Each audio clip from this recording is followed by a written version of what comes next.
বিএনপির ভারপ্রাপ্ত চেয়ারম্যান তারেক রহমান বলেছেন, আগামীতে যেই ক্ষমতায় যাবে তাদেরকে অবশ্যই শেখ হাসিনার আমলের গুম খুনের বিচার করতে হবে। গুম খুনে অভিযুক্তদের বিচার না হলে আবারও অন্যায়ের সুযোগ তৈরি হবে। বিএনপি ক্ষমতায় এলে সব অন্যায় জুলুমের বিচার নিশ্চিত করা হবে বলেও জানান তিনি। আহমেদ সরওয়ারের রিপোর্ট। গণতান্ত্রিক অধিকার পুনরুদ্ধার আন্দোলনে গুম ও শহীদদের পরিবারের সদস্যদের সম্মানে রাজধানীর একটি হোটেলে ইফতারের আয়োজন করে আমরা বিএনপি পরিবার। এতে লন্ডন থেকে ভার্চুয়ালি যুক্ত হন বিএনপির ভারপ্রাপ্ত চেয়ারম্যান তারেক রহমান। ইফতার পূর্ব আলোচনায় তারেক রহমান বলেন, যারা ফ্যাসিস্ট বিরোধী আন্দোলনে প্রাণ হারিয়েছেন, গুম খুনের শিকার হয়েছেন, তাদের পরিবারের পাশে বিএনপি থাকবে। সব অপরাধের অবশ্যই বিচার হতে হবে।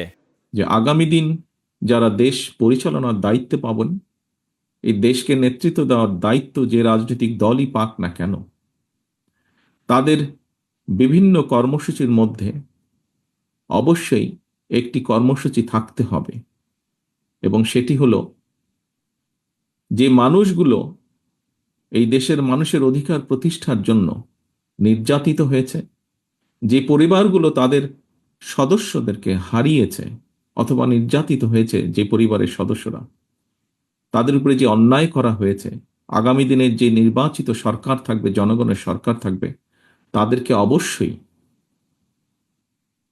এই অন্যায়ের যে হয়েছে সেই অন্যায়ের বিচারগুলো করতে হবে।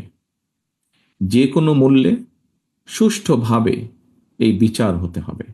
আমরা পরিষ্কারভাবে এটি বলতে পারি যে বিএনপি বাংলাদেশ জাতীয়তাবাদী দল, তাকে যদি বাংলাদেশের মানুষ আগামী দিনে সুযোগ দেয় দেশ পরিচালনার, তাহলে অবশ্যই বিএনপির যেরকম রাজনৈতিক কর্মসূচিগুলো আছে, সেই কর্মসূচিগুলোর পাশাপাশি অবশ্যই আমাদের সর্বোচ্চ চেষ্টা থাকবে যে বিগত স্বৈরাচার বিরোধী আন্দোলনে যারা ক্ষতিগ্রস্ত হয়েছেন, বিভিন্নভাবে নির্যাতিত হয়েছেন, একই সাথে জুলাই আগস্ট মাসে যারা ক্ষতিগ্রস্ত হয়েছেন, নির্যাতিত হয়েছেন, যারা শহীদ হয়েছেন, সেই বিভিন্নভাবে যাদেরকে হত্যা করা হয়েছে, সেই হত্যাগুলোরও বিচার অবশ্যই ইনশাল্লাহ আমরা করব।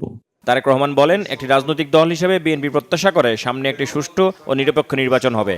একটি রাজনৈতিক দলের সদস্য হিসাবে